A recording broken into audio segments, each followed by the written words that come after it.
Matthew 6. Matthew 6. And we're going to go to verse 19. Amen. Verse 19. We're going to read verses 19 through 21. And the Bible says, "Don't store up treasures here on earth, where moths eat them and rust destroys them, and where thieves break in and steal. But store your treasures in heaven, where moths and rust cannot destroy, and thieves do not break in and steal. Wherever your treasure is, there the desires of your heart will also be." You may be seated. Me and my sister-in-law, we had a conversation about storing up treasures. We was having a conversation, and she's like, "I want to know more about that." And this is probably maybe 3 or 4 weeks back, and God was giving me some things to preach on this. And really quick, the subject matter for today is, where are you storing your treasures? That's a good question that we in the church need to ask ourselves. Where are we really storing our treasures? Amen. If you know a treasure is something that's valuable to you. A treasure is something that you would love to hang on to. But Jesus says, wherever your treasure is, I want you to know that the desires of your heart will also be. Really quick, I'm a big history person. I love history. I loved history when I was in school. This country faced something back in 1929. Something that was big. Anybody remember what happened back in 1929? The Great Depression. 1929, our country dealt with the Great Depression. And so, as our country dealt with the Great Depression, guess what else they dealt with? World War II. Depression. Well, eventually World War II will come, but we'll get to that in a second. But what happened is that depression actually went up. Amen. Matter of fact, suicide rates went up. And what we found out is that people with great wealth end up losing everything. People that were worth so much end up becoming worthless. And so what happens is that these people were storing their treasures in the wrong place. I come to tell somebody today that how happy would you really be if you lost all of your wealth? How happy would you really be if you lost your car, if you lost your home, or your finances got rough? Then that would tell you where you really are storing your treasures. So we find out back in 1929 when the Great Depression happened, the reason why it happened is because the stock market crashed. And because the stock market crashed, the people with wealth end up losing a lot, and they was in a circumstance that they was not used to being in. I want you to know in life, you will go through circumstances that you're not used to being in. And I want you to know that if your treasure is stored up in the world, I come to tell you, you will go through depression. Now, y'all not playing with me. If your treasures are stored up in the world, I want you to know there's a chance you might commit suicide. So you have to be careful where you are storing your treasures. Amen. So am I telling you that you don't want to have money? No, that's not what I'm saying. But if that's over God, I come to tell you, you're storing your treasure in the wrong place. But not only that, we find back in 2008, the country dealt with a similar crisis, not like the Great Depression, but a lot of people call it the Great Recession. And the reason why we dealt with the Great Recession is because the stock market was on the verge of collapsing once again. Amen. And so in order for that not to happen, we see not the president, not the Congress, but we saw the Federal Reserves come in. And what did they do? They pumped money into the economy. They made sure that the stock market did not crash. The reason why they didn't want another repeat of what happened in 1929. I come to tell somebody today that these people realized that a lot of people's wealth would have been affected if they would have let the stock market crash. And then we had President Obama come in, and he decided to give out stimulus to companies that were going under. He decided to help the automobile industry because it was about to go under. If he had not did that, there was a chance that we would have went through a depression, and you would have seen suicide rates once again go up. But guess what? Come to find out that suicide rates did go up. Yeah, they did. Depression went up during that time because people was losing their wealth. I was talking to a lady at work, and she told me that her mother-in-law had lost pretty much all of her retirement money because it was in investments. I come to tell you, when you start storing your treasures in places that it really don't belong, I want you to know that if you store your treasure in the economy, one day it will collapse. Amen. If you store your treasure in the man, I want you to know he will fail you. So that's why it's important to understand that you cannot store your treasures on things of this earth. Can I get a witness, somebody? Amen. But watch this. In order for the Great Depression to end, what had to happen? Brother TL just said it. He said we had to go to war. It wasn't until the country went to war to where the Great Depression, we started to come out of the Great Depression. But guess what? That was a physical war. But the reason why I brought that to your attention is because sometimes you have to go through a spiritual war. Oh, y'all not praying with me. See, sometimes God has to get your attention. He has to take you through things to get you to understand that you've been storing your treasures in the wrong place. Sometimes you have to go to war with yourself because it's yourself that's keeping you from God. Can I get a witness, somebody?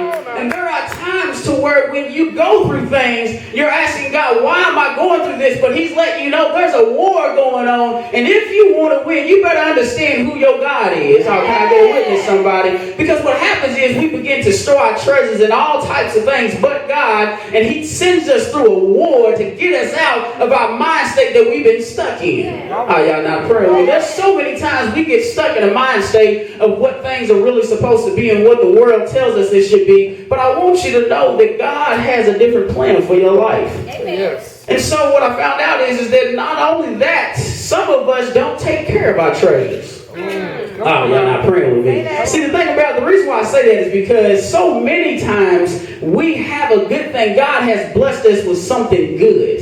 And instead of us taking care of the thing that he has given us, we decide to mistreat it. We decide to misuse it. There are times that you can have someone good that God has given you sitting right next to you, but for some reason your mind is thinking about somebody else. For some reason your eyes is fixed on somebody else. Oh, y'all not praying with me this morning. Have you ever been in that situation to where God has allowed you to be a treasure to somebody else, but they didn't take it for that? Matter of fact, you was a treasure to somebody and they misused you. They mistreated you. I want you to know that God will give heavenly treasures right here on earth. Yeah. And so many times that we find ourselves or somebody else mistreating the treasure that God has given them. I want you to know today that it's very, very important to understand that you do not need to misuse those treasures that God has given you.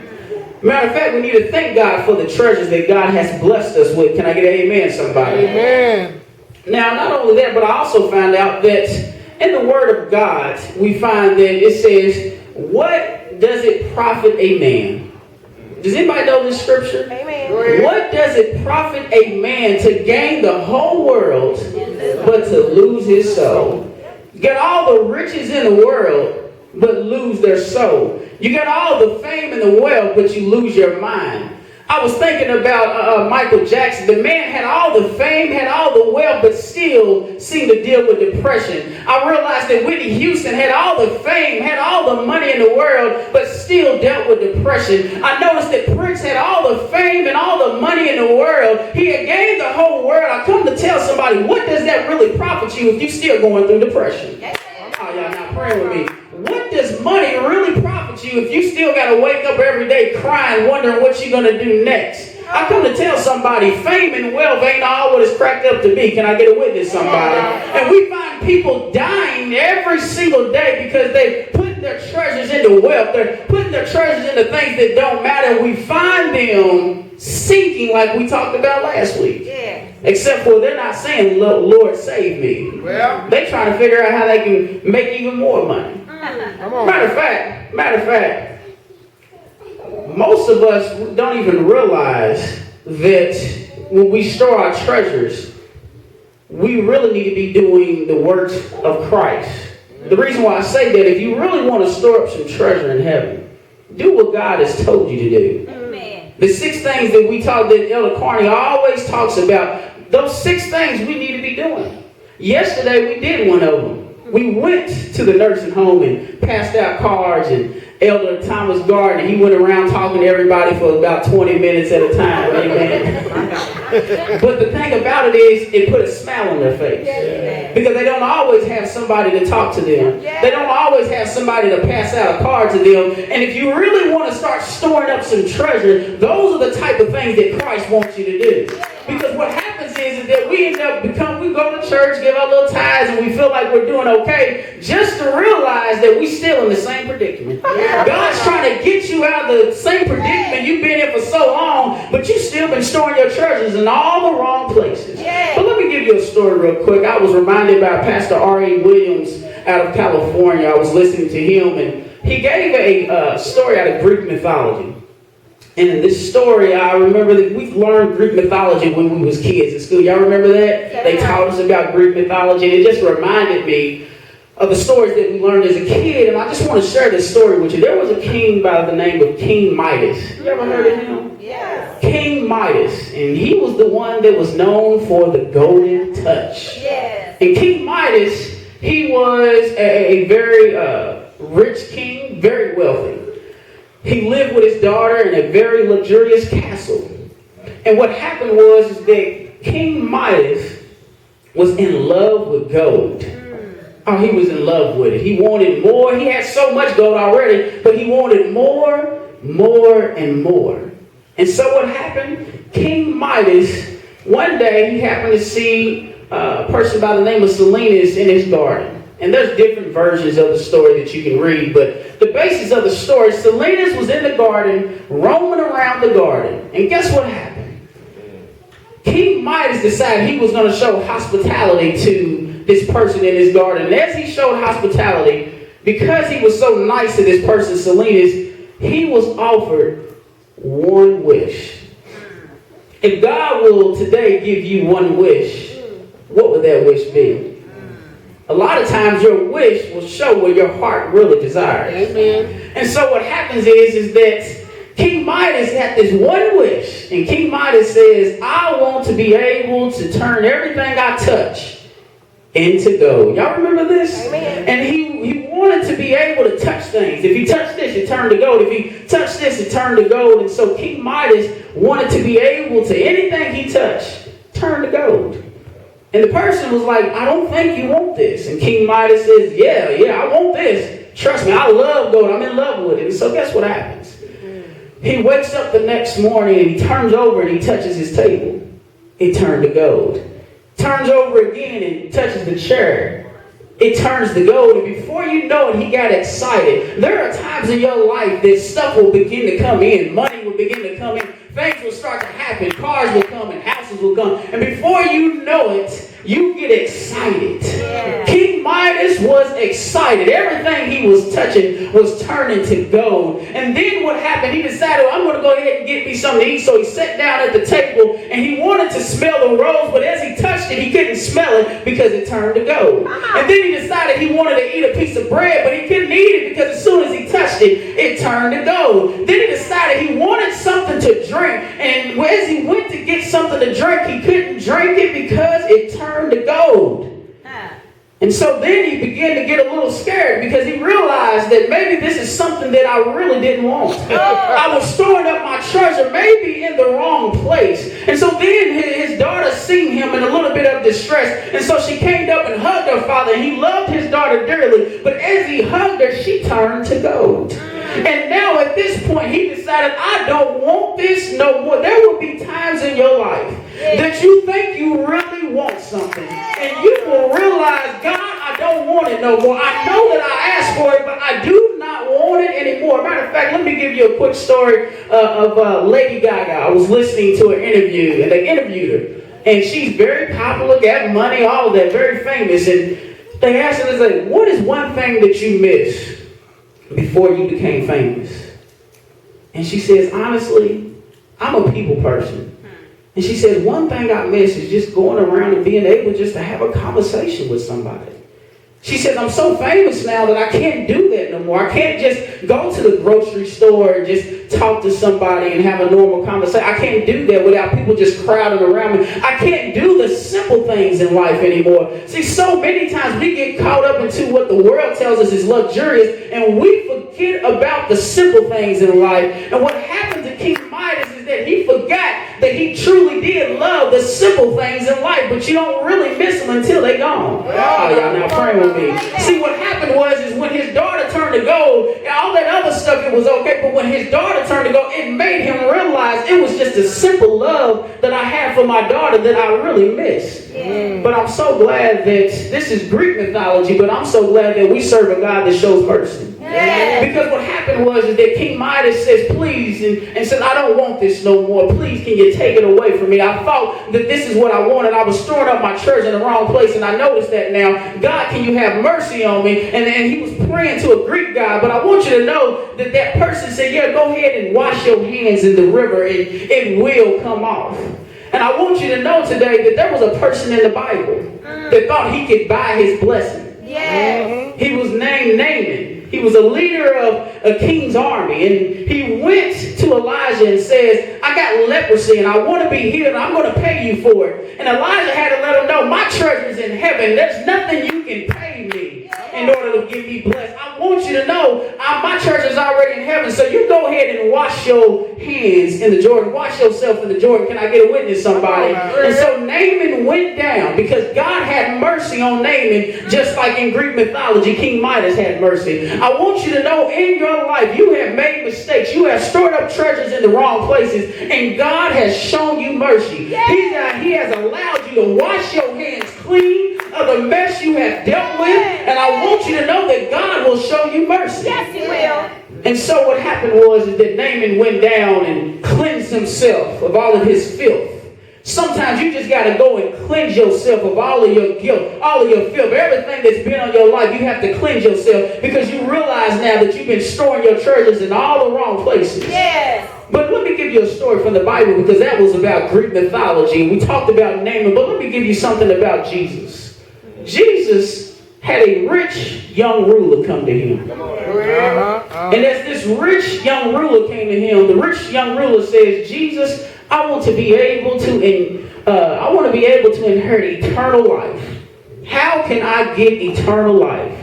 Please teach me how to get eternal life. He said, keep the commandments. Oh, well, which ones? I keep them all. What's up? I do all of that. That's what this rich young ruler said. And Jesus said he had to tell him. Matter of fact, let me just go to where he really told him, where this really got him. He says in Matthew 19, verses 21 and 22, Jesus told him, if you want to be perfect, he says, go and sell all your possessions and give the money to the poor. And you will have treasure. That's what the Bible says. I didn't say that's what the Bible says. He says, give all your money to the poor and you will have treasure in heaven. And then he says, and then after that, come follow me. See, so many times we have a hard time letting go of things that we truly dearly love. And so what happened was is when the young man heard this is what he said. He went away sad because he had many possessions. How many people would still bless God even when they don't have anything? Am I talking to anybody in here? How many people would still love God if they was down and out and didn't have much? I want you to know this man had to walk away sad. He couldn't do what Jesus asked him because his treasure was in his wealth. Oh, y'all not praying with me. I want you to know today that if you have your treasure in the wrong places, you will walk away sad because you will not want to give it up. And Jesus says you have to follow me. He says get rid of all of those things that mess your heart up, that make your heart impure, because the Bible says wherever your treasure is, that's where your heart is too. I want you to know, somebody, that if you really want to give back to God, make sure your treasures are heavenly treasures. Because Paul said it best to me. Paul said, this is what Paul said. Paul said, I've learned the secret to life. As I close, I've learned the secret to life. He says, I've learned to live with a little bit And I've learned to live with a lie. Come on, man. It doesn't matter if I have much or if I have nothing, but I learned the secret that I can live in any circumstance. I've learned the secrets I can live in any situation that is thrown at me. I could be like the 3 Hebrew boys that went through the fire. I'm able to do that because I learned the secret to life. And what he said the secret to life is Jesus Christ who gives me strength. I want you to know when you start storing up your treasures in heavenly things, you'll realize that it's Jesus Christ that gives you strength. It's Jesus Christ that gets you strength each and every day of your life. Because so many times we believe it's by our own might that gets us up. We believe it's our own might that gets us things in life, but it's by the strength of Jesus Christ. And so today I ask you a question. Where are you storing your treasure today? Amen, church.